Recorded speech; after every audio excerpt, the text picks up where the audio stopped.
Admiral Thawne stood on the observation deck of the Imperial flagship Undying Glory his forearms clasped behind his back as he gazed out at the vastness of space. The Galactic Imperium had reigned for over 3,000 cycles, bringing countless species under its dominion. Some joined willingly, others through conquest. The strong ruled the weak. It was the way of the universe. Admiral, his second-in-command approached, voice quivering slightly. The border sensors have detected anomalies. Thawne's outer eyelids flicked dismissively. Another rebellion from the mining colonies? No, sir. The readings, they match the old legends. The Admiral's posture stiffened. Every species in the Imperium knew the stories, tales told to frightened younglings, myths that pervaded cultural histories across 1,000 worlds. Humans. A species thought to be mere fiction, supposedly wiped out centuries ago in the early days of imperial expansion, before the current dynasty. The official records spoke of a minor resistance quickly subdued, but unofficial stories painted a different picture, a terrible war against beings who fought with impossible ferocity and ingenuity, beings who disappeared rather than submit. Impossible, Thawne muttered. Verify the readings. Already done, sir. The energy signatures are unmistakable. The humans, they're real. And they're coming. For 200 years, humanity had hidden in the darkness between stars. After the First Contact War nearly destroyed Earth, Admiral Jack Mason had made the hardest decision in human history to vanish. The fleet's commander, Admiral Lisa Reed, stood aboard the bridge of the Defiance humanity's flagship and the culmination of 2 centuries of hidden technological development. Earth was gone, transformed into a barren wasteland by Imperial bombardment, but humanity had survived. Fleet status, Reed asked, her eyes fixed on the tactical display. Commander Tom Wells responded crisply, all ships reporting ready, Admiral. The cloaking systems will disengage in 3 minutes. Reed nodded.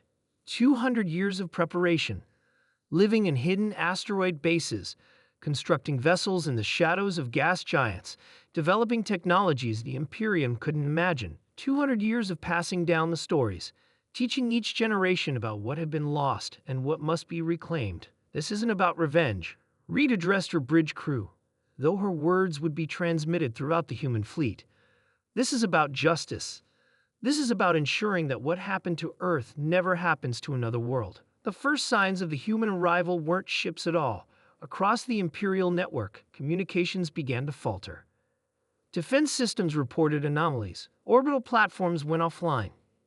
In the Imperial Palace on Xenthos Prime, Emperor Vaz was roused from his sleep chamber by frantic advisors.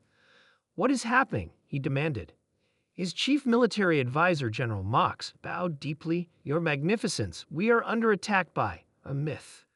Before the Emperor could respond, the palace's power grid failed. Emergency lights activated, bathing the ornate hall in an eerie red glow. A myth? Voss hissed. The humans, Your Magnificence, they have returned.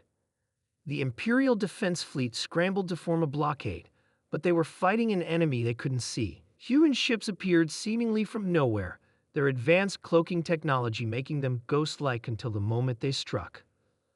The Imperials are broadcasting a demand for our surrender, reported Lieutenant Anna Davis, communications officer aboard the Defiance *. Reed allowed herself a small smile. After what they did to Earth?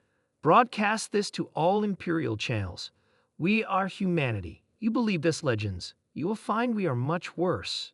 On Xenthos Prime, panic spread through the Imperial court as reports flooded in. The vaunted Third Fleet destroyed. The orbital defense grid compromised. And most terrifying of all, the humans weren't killing indiscriminately.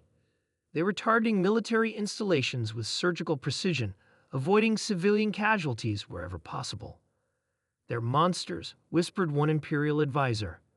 No, replied another, older voice. Counselor Rek, the oldest member of the Imperial Advisory Council, spoke with the weight of hidden knowledge. They're what we made them. I have studied the sealed archives. The humans, what we did to them was unspeakable. Emperor Voss turned to the ancient counselor. What are you saying? I'm saying, Your Magnificence, that 2 centuries ago we tried to exterminate a species because we feared their potential. And now they have returned, not as the savages our propaganda painted them as, but as the justice we deserve. Admiral Reed stood before the view screen as the Imperial Palace came into view. The battle had been decisive. Humanity's technological advancement had outpaced the Imperium's complacency. What Imperial propaganda had dismissed as myths, human ingenuity, adaptability, and determination, had become their downfall. "They're broadcasting a surrender," Davis reported. Reed nodded slowly. "Accept it. Inform the Emperor that representatives will arrive to dictate terms." Commander Wells approached her. "After everything they did to us, you're accepting their surrender?" Reed turned to her second in command. "The difference between them and us, Commander, is that we remember what it means to be humane. We're not here to replace one tyranny with another. We're here to build something better." 3 days later, Admiral Reed stood in the Imperial throne room, facing Emperor Voss. The human delegation was small, just Reed and 4 officers, but they carried themselves with the quiet confidence of those who knew their power. "Your empire ends today," Reed stated simply, "but the worlds under your control need not suffer.